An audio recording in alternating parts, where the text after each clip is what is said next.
Good evening ma'am. Good evening, good evening. जैसे कि आप लोग जानते हैं कि बिहार द्वारा एक योजना चलाया जाता है, हर घर नल की जल। ये 7 निश्चय का पार्ट है, ठीक है। तो इसको सेंट्रल गवर्नमेंट के द्वारा भी चलाया जा रहा है। तो इसमें एक डेटा आया है जिसमें बताया गया है कि बिहार जो है 100% हर घर नल की जल पहुंचाने में जो है वो पिछड़ चुका है। ये 100% जो स्टेट घर तक जो जल पहुंचा रहे हैं उसमें ये 9वें स्थान पे आ रहा है, और इसका जो परसेंटेज है 96.41% है। यानी कि मात्र 96.41% घर में ही ये नल के माध्यम से जल को पहुंचाने में सफल हुए हैं, जिसके कारण ये 9वें स्थान पर है। और वैसे कुछ राज्य और केंद्र शासित प्रदेश है जो 100% घरों में नल के माध्यम से जल को पहुंचा रहे हैं। तो इनको आपको याद रखना होगा, क्योंकि ये पीटी में पूछ सकते हैं कि कौन कौन ऐसे स्टेट हैं या केंद्र शासित प्रदेश हैं जहाँ पे 100% जो है जल नल के द्वारा पहुंचाया जाता है। तो उसमें है अंडमान निकोबार, दमन और दीव, तेलंगाना, पुदुचेरी, गुजरात, पंजाब और हिमाचल प्रदेश। तो इनका नाम आपको याद रखना होगा, इससे क्वेश्चन बन सकता है, ठीक है। और सबसे इसमें जो सबसे कम ऐसा स्टेट है जो सबसे कम अपना वो नल के माध्यम से जल पहुंचा रहा है वो है पश्चिम बंगाल। ये मात्र 38.92% घरों में ही ये जल को पहुंचा पा रहे हैं, ठीक है। अब बिहार जो है इस योजना के लिए सेंटर से कोई फंड नहीं लेती है। उसके सेंटर के द्वारा जो फंड इनको दिया गया था स्टेट को, बिहार को, वो वापस कर दिए है। ये पूरी तरह से बिहार गवर्नमेंट जो है अपने फंड के दम पर इसको चला रही है, ठीक है। जब ये योजना जब गवर्नमेंट सेंट्रल गवर्नमेंट के द्वारा जब शुरू की गई थी तो इसका मॉनिटरिंग जो है वो पंचायती राज, लोक सेवा अभियंत्रण और नगर विकास विभाग द्वारा किया जा रहा था। बट अभी जो इसका है वर्तमान में लोक स्वास्थ्य अभियंत्रण विभाग के द्वारा मॉनिटरिंग किया जाता है। तो ये भी याद रखेंगे कि किस विभाग के अंतर्गत ये चल रही है योजना, ठीक है। मुंबई में है जो एक जगन्नाथपुरी जगह है जहाँ पे बिहार भवन का निर्माण किया जा रहा है। इस भवन के निर्माण हो जाने पर जो कर्नाटका या उसके आसपास जो भी स्टेट है वहाँ पे जो बिजनेस होगी बिहार गवर्नमेंट का, यहीं से वो कंट्रोल किया जाएगा बिहार भवन से। तो ये भी हो सकता है पूछ दे कि बिहार भवन का निर्माण कहाँ किया जा रहा है, ठीक है, इसका उद्देश्य क्या है। और एक चीज और दिया गया था कि सिंचाई हेतु जो एक सेंट्रल गवर्नमेंट जो है एक स्कीम चलाती है, उसका नाम है दीनदयाल उपाध्याय ग्राम ज्योति योजना। और इसी सिंचाई के लिए ही बिहार गवर्नमेंट के द्वारा एक मुख्यमंत्री कृषि विद्युत संबंध योजना चलाई जाती है। तो ये दोनों योजना जो है इसको जब आप जीएस पेपर 2 में जब कृषि संबंधी डेटा देंगे और वहाँ पे गवर्नमेंट का मतलब वर्क बताएंगे तो ये दोनों स्कीम आप वहाँ लिख सकते हैं। तो ये काफी इंपॉर्टेंट है दोनों। और एग्रीकल्चर पे हमेशा आता ही है क्वेश्चन मेन में, तो वहाँ पे ये देंगे, आप लोग इसको याद रखेंगे, ठीक है। अब फिर एक चीज है कि ऊर्जा बचत और प्रदूषण को कम करने के लिए हमारा जो आईआईटी मंडी है उन्होंने एक डिवाइस डेवलप किया है, उसका नाम है solar thermal electric hybrid cooking oven, यानी स्टेपको। इसको जो शॉर्ट में स्टेपको नाम दिया गया है।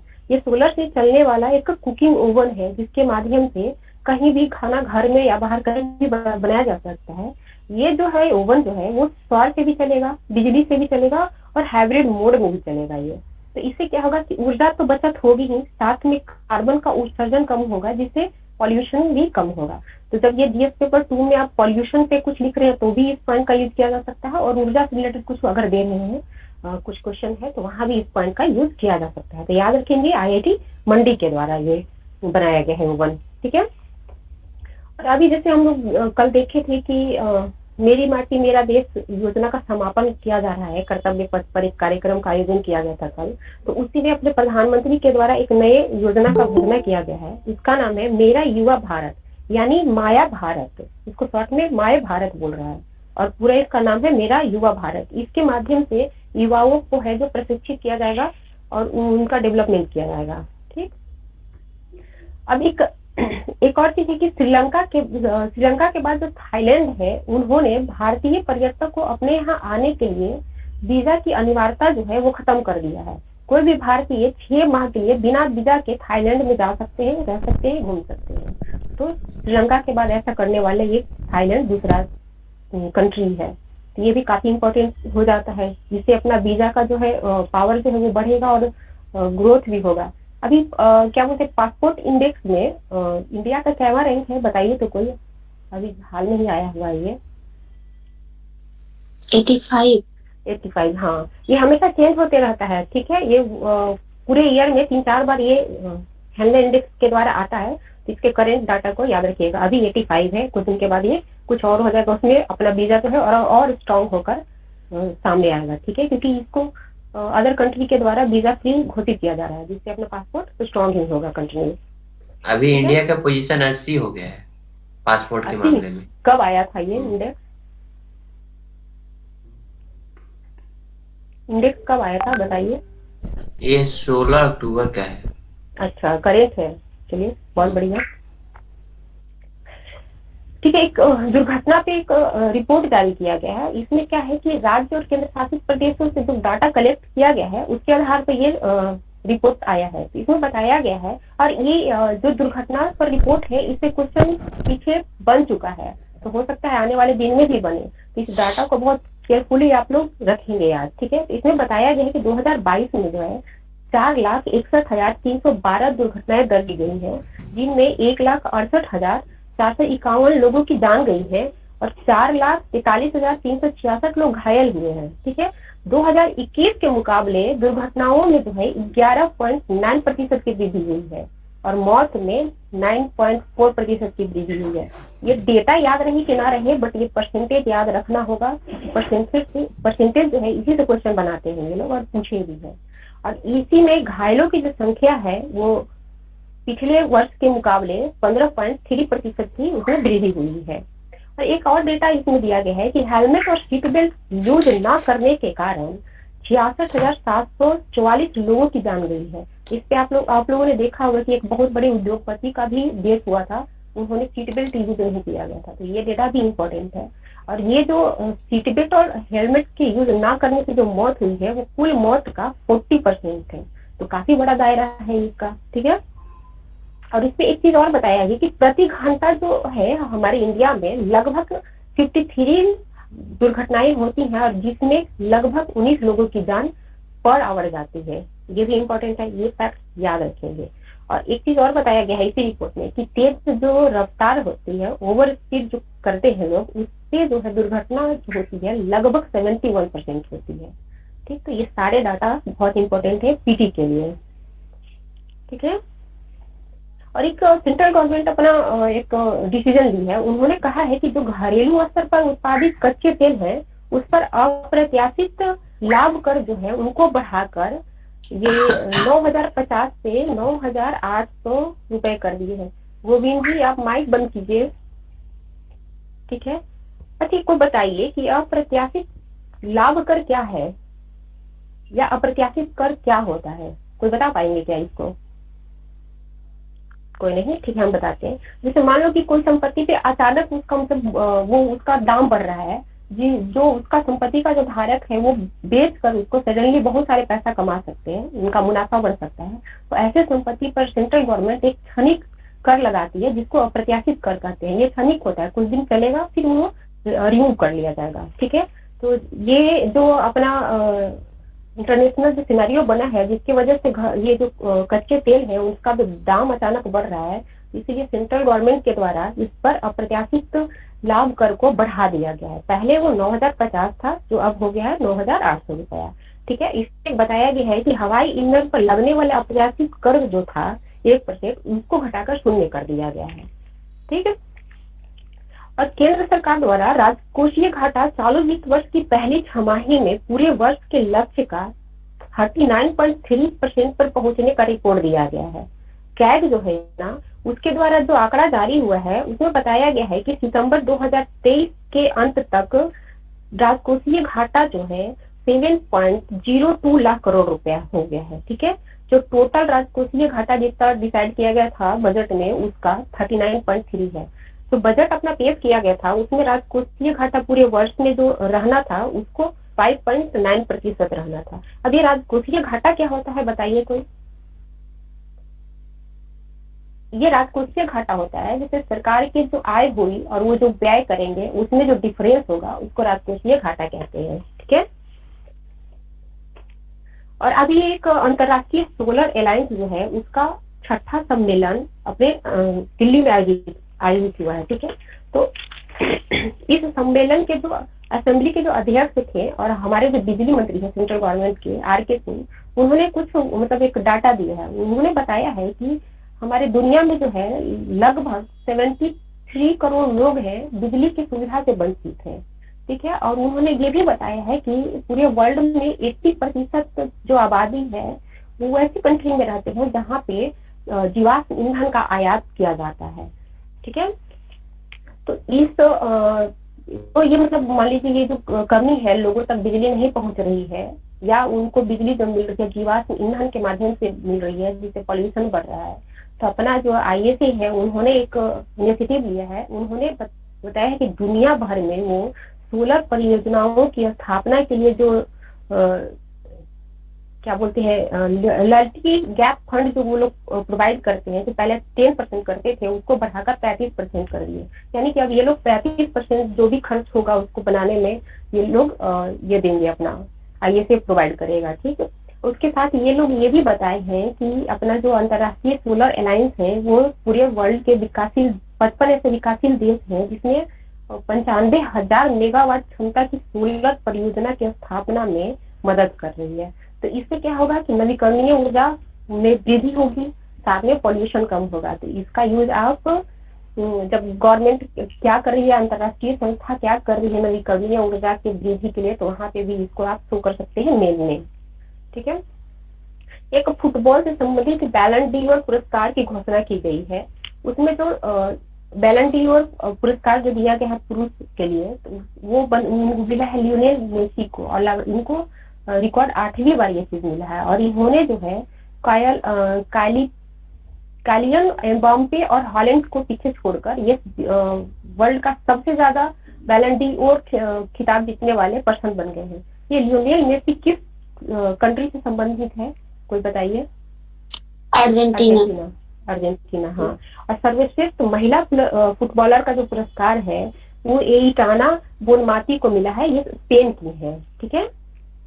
और इसी में चीज बताया गया कि विश्व का सर्वश्रेष्ठ गोल कीपर, इस अवार्ड को यासिन ट्रॉफी के नाम से जाना जाता है। जो सर्वश्रेष्ठ गोल कीपर होंगे वर्ल्ड को, वो जो पुरस्कार उनको मिला है वो यासिन ट्रॉफी के नाम से जाना जाएगा। और ये मिला है एमिलियानो मार्टिनेज को, जो अर्जेंटीना से संबंधित है, ठीक। और मानवता के लिए जो सर्वश्रेष्ठ योगदान का पुरस्कार दिया गया है और इसको सीक्रेट पुरस्कार के नाम से जाना जाता है, वो विनीसियस जूनियर को मिला है, जो ब्राजील से रिलेटेड है। और एक और रखिएगा, हाँ क्या बोले? एक और बता दीजिए। ये मानवतावादी के लिए या पूरा?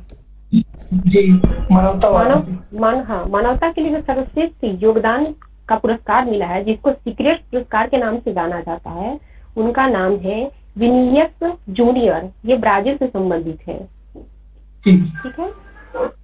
अब फिर ये एक चीज यहाँ पे ध्यान रखिएगा कि जो दो बैलन डी और पुरस्कार दिया जाता है, एक समाचार पत्रिका है फ्रांस फुटबॉल, ये जो है 1956 से सर्वश्रेष्ठ फुटबॉलर जो है वर्ल्ड में उनको प्रदान किया जाता है। तो संस्थान के द्वारा दिया जाता है, ये भी याद रखेंगे, और कब से दिया जाता है ये भी याद रखेंगे, क्योंकि अब BPSC का नया ट्रेंड है, वो सीधे सीधे नहीं पूछते हैं, हो सकता है पूछ दें कि ये कब से दिया जा रहा है या किस संस्थान के द्वारा दिया जा रहा है, ठीक है। तो इनको भी याद रखना जरूरी है। अब जी, अब अपने CM जो है, बिहार के CM जो है, वो 31 अक्टूबर को नालंदा जिले के बेल प्रखंड के रावण में Patel agri industry private limited की ओर से 30 एकड़ में स्थापित इथेनॉल प्लांट का उद्घाटन किया है, ठीक है। इस इथेनॉल प्लांट जो है ये, उसकी क्षमता 500 किलोलीटर होगी। तो ये पॉइंट काफी इम्पोर्टेंट है। हाँ बोलिए, क्या बोले आप? किस जिला में? आपकी आवाज सही नहीं आ रही है। हाँ, नालंदा में ये प्लांट लगा है, जी, ठीक। तो इसको याद रखेंगे क्योंकि एथेनॉल पर एक फुल क्वेश्चन ये पूछ ली है ऑडिटर के एग्जाम में, BPSC वाले, ठीक है। बिहार में इथेनॉल प्लांट की स्थिति पर उसका क्या ग्रोथ हो रहा है, उसे फुल क्वेश्चन बना है। तो जब अगर इथेनॉल में शॉर्ट बने या फुल बने, जो भी बने, इस पॉइंट को आप वहाँ पे देंगे। और इसके साथ और भी जितने इथेनॉल प्लांट है यहाँ पे, सबका डाटा कलेक्ट कर लीजिएगा, ठीक है। एक और नया चीज हुआ है अपने बिहार में, अमेरिका में जो स्थित है सिलिकॉन वैली, वहां पर एक AI कंपनी है टाइगर एनालिटिक्स, वो पटना में अपना पहला कार्यालय खोला है। और बिहार में किसी भी IT कंपनी द्वारा खोला गया पहला कार्यालय है। तो ये भी पहला है, तो इम्पोर्टेंट है। ठीक है, चलिए आज का ये तो न्यूज हुआ, लेकिन आज एक और बहुत इंपॉर्टेंट टॉपिक बहुत अच्छे से पेपर में दिया हुआ था, ये एयर पॉल्यूशन पे, तो उसको भी हम लोग देखते हैं। ठीक है, काफी इम्पोर्टेंट है। और जैसे देखा होगा अभी आपने वो 67th का ये आया हुआ है, मार्क्स आया हुआ है, तो उसमें एक क्वेश्चन पूछा गया था कि प्रौद्योगिकी एक वरदान से अधिक अभिशाप है, पर्यावरण प्रदूषण के संदर्भ में इस कथन की पुष्टि कीजिए। तो बहुत सारे लोगों ने बस पॉल्यूशन को डील कर दिया है, कितने प्रकार के होते हैं वो बता दिया है, तो बहुतों को एवरेज मार्किंग किया गया है उसमें, किन्हीं को 38 में से 10 दिया गया है, किन्हीं को 11 दिया गया है। बट आज जो पॉइंट है पेपर में, अगर उस तरह से वहाँ पे पॉल्यूशन को आप लिखेंगे, ठीक है, तो वो मार्क्स भी देंगे और अच्छा आप मार्क्स गेन भी करेंगे। तो यहाँ पर आप देखते हैं क्या क्या उसमें आया हुआ है नया में। यहाँ पे एक शोध पत्रिका है द लासेंट, अमेरिकन है ये पत्रिका। तो उन्होंने एक रिपोर्ट दिया है, उन्होंने बताया है कि 2019 में देश में, हमारे मतलब इंडिया में, वायु प्रदूषण के कारण 16.7 लाख लोगों की मृत्यु हुई है। तो ये कितना इफेक्टिव होगा जब आप ये पॉइंट वायु पॉल्यूशन में देंगे, और ये इस पत्रिका के नाम के साथ देना होगा ये। ठीक है, काफी इफेक्टिव होगा, जो मार्क्स को गेन करने में बहुत हेल्प करेगा। ठीक है, और इसी पत्रिका की जो रिपोर्ट है उसका स्टडी करते हुए अपना जो नीति आयोग है, उन्होंने बताया है कि भारत में वायु प्रदूषण के कारण जो मौतें और बीमारियां हो रही हैं, तो इंडिया की जो जीडीपी है उसमें 2.60 लाख करोड़ रुपए का नुकसान हुआ है। तो ये भी काफी इंपॉर्टेंट पॉइंट है यहाँ पे, ये पीटी के लिए भी मायने रखता है और मेन के लिए तो बहुत ही इफेक्टिव है ये चीज। ठीक है, और इस नीति आयोग द्वारा जो रिपोर्ट दिया गया है उसी में बताया है कि वायु पॉल्यूशन से जो सबसे अधिक जीडीपी में नुकसान हुआ है वो यूपी में है, जो 2.2% उनका जीडीपी कम हुआ है वायु पॉल्यूशन के कारण। उसके बाद अपना बिहार का नंबर है, ये भी देंगे आप वहां पर अगर वायु पॉल्यूशन से रिलेटेड लिखते हैं। उसके बाद इसमें बताया गया है उसका दुष्प्रभाव। ठीक है, तो दुष्प्रभाव को आप 2 रूप में बांटेंगे आप, तत्कालिक दुष्प्रभाव और दीर्घकालिक उसका। और तात्कालिक में आ जाए, जैसे आंखें लाल हो जाती है, गला में खराश हो जाता है, खांसी हो गया, निमोनिया हो गया, इस टाइप का जो आ गया, मतलब तुरंत दिखता है प्रभाव, वो हो गया। और दीर्घकालिक में है जैसे विभिन्न प्रकार के कैंसर हो जाते हैं, हार्ट अटैक बढ़ती है। ठीक है, औसत, और एक चीज और है कि इसमें जो औसत जीवन आयु है हमारे इंडियन का, वो वायु पोल्यूशन के कारण 2.5 वर्ष तक कम हुई है। ठीक है, ये भी इम्पोर्टेंट है, हो सकता है पीटी में पूछ ले ये लोग। ठीक है, इसके अलावा इसमें प्रजनन शक्ति जो है वो भी कम होती है, किडनी फेल होने की चांसेस होती है। ठीक है, और इसमें एक बताया गया है कि वायु पोल्यूशन का कारण क्या है, उसका प्रतिशत क्या है वायु को पोल्यूट करने में, और उससे किस प्रकार की बीमारियां होती है। जो अभी मैंने क्वेश्चन बताया है, अगर उसमें इसको डिफरेंशिएट करके आप देंगे और बताएंगे कि मतलब बहुत सारे तो मतलब क्या बोलते हैं, ये प्रौद्योगिकी आ गई है, बट उसका इफेक्ट क्या है, अगर इस तरह से डिफरेंशिएट करेंगे तो क्या नंबर वो नहीं देंगे। तो इसमें बताया गया है कि वायु में जो है बालू और निर्माण कार्य के कारण धूल भरी जो हवा चलती है, उससे जो है वायु का प्रदूषण जो है 19.3% होता है। इससे जो है सीओपीडी, ब्रोंकाइटिस, फेफड़े को नुकसान, किडनी, लीवर आदि जो रोग होते हैं उसका जो खतरा है 30% बढ़ जाता है। इसी तरह है पेट्रोल और डीजल वाहन से जो प्रदूषण होता है उसका हिस्सेदारी 14.3% है। ये पॉइंट आपको याद रखना होगा, हो सकता है पीटी में पूछे, क्योंकि ये रिपोर्ट है, ठीक है, नीति आयोग का, तो पूछ दे कि ये पेट्रोल और डीजल वाहन से वायु में जो प्रदूषण है वो कितना, उसका भागीदारी कितना है, तो 14.3%। तो ये मत इसको सोचिएगा कि केवल मेन के लिए है ये फैक्ट, पीटी के लिए भी उतना ही इम्पोर्टेंट रखता है ये।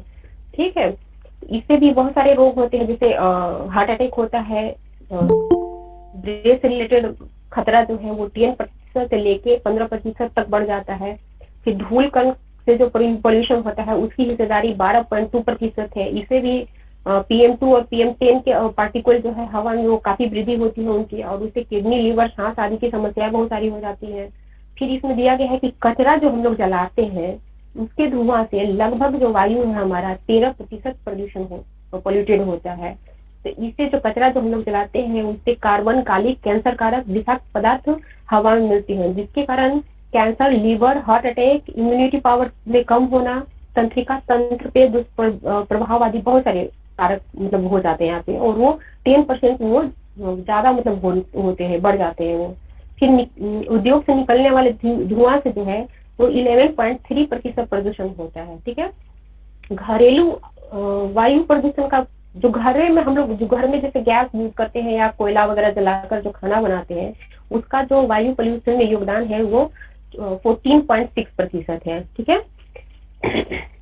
तो इस तरह से आपको वहां पे बताना होगा और इस पॉइंट को याद भी रखना होगा। ये पीटी का फैक्ट बहुत अच्छा बन सकता है। ठीक है। चलिए बताइए कि ये हर घर नल जल की जो योजना है उसमें बिहार को कैवा रैंक प्राप्त हुआ है? राज्यों की सूची में 9वां। हाँ, 9वां। और कितने प्रतिशत यहाँ पे घर है जो जहाँ पे नल के माध्यम से जल को पहुंचाया जा रहा है? 96.41%। 96.41%। ठीक है। और सबसे नीचे नीचे पायदान पे कौन है जहाँ पे सबसे कम जल को पहुंचाया जा रहा है नल के माध्यम से? पश्चिम बंगाल। पश्चिम बंगाल। हाँ, प्रतिशत बताइए कितने घरों में ये लोग पहुंचाते हैं? 38.92%। जी ठीक है। 38.92%। जी। ठीक है। इस योजना की 38.92%। मॉनिटरिंग अभी वर्तमान में कौन विभाग कर रही है? ये लोक स्वास्थ्य अभियंत्रण विभाग। हाँ, बहुत बढ़िया। और बिहारी भवन का निर्माण मुंबई के किस स्थान पे किया जा रहा है? जगन्नाथपुरी। जगन्नाथपुरी। हाँ, बहुत बढ़िया।